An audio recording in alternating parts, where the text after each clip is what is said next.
বাংলাদেশ জামায়াত ইসলামী রাজশাহী মহানগরীর উদ্যোগে শনিবার নগরীর এক মিলনায়তনে রুকন সমাবেশ অনুষ্ঠিত হয়। এ সময় কেন্দ্রীয় কর্মপরিষদ সদস্য ও রাজশাহী মহানগরীর আমির ডক্টর মাওলানা কেরামত আলীর সভাপতিত্বে অনুষ্ঠানের প্রধান অতিথি হিসেবে উপস্থিত ছিলেন বাংলাদেশ জামায়াত ইসলামীর কেন্দ্রীয় নায়েবে আমির ও সাবেক সংসদ সদস্য অধ্যাপক মুজিবুর রহমান। প্রধান অতিথির আলোচনায় তিনি বলেন, দৃশ্যমান বিচার ও সংস্কারের কাজ জাতি প্রত্যাশা করে। বিগত ফ্যাসিস্ট হাসিনা সরকার রাজনৈতিক দলের উপর নিষেধাজ্ঞা দিয়ে জনগণকে মিথ্যা আশা দিয়ে ভোটের অধিকার খর্ব করে গণতন্ত্রকে হত্যা করেছে। বিনা বিচারে ও মিথ্যা ভোটে যে সকল হত্যাকাণ্ড ঘটেছে তার বিচার নিশ্চিত করতে হবে।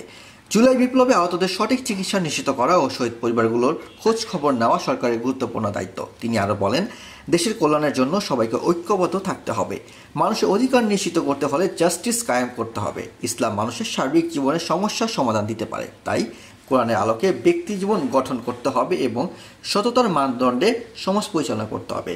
রাজশাহী মহানগরীর জামায়াতের সহকারী সেক্রেটারি অধ্যক্ষ সাদাত হোসেনের সঞ্চালনায় অনুষ্ঠানে অন্যান্যদের মাঝে বক্তব্য রাখেন রাজশাহী মহানগরীর জামায়াতের নায়েবে আমির অধ্যক্ষ সিদ্দিক হোসেন, অ্যাডভোকেট আবু মোহাম্মদ সেলিম, ভারপ্রাপ্ত সেক্রেটারি অধ্যক্ষ মাহবুবুল হাসান বুলবুল, সাংগঠনিক secretary Jasimuddin Sarkar, office secretary Tohidur Rahman Sweet, Rajshahi ৩ সংসদীয় আসনের জামায়াত মনোনীত এমপি প্রার্থী আবুল কালাম আজাদ সহ অন্যান্য কর্মপরিষদ সদস্যবৃন্দ।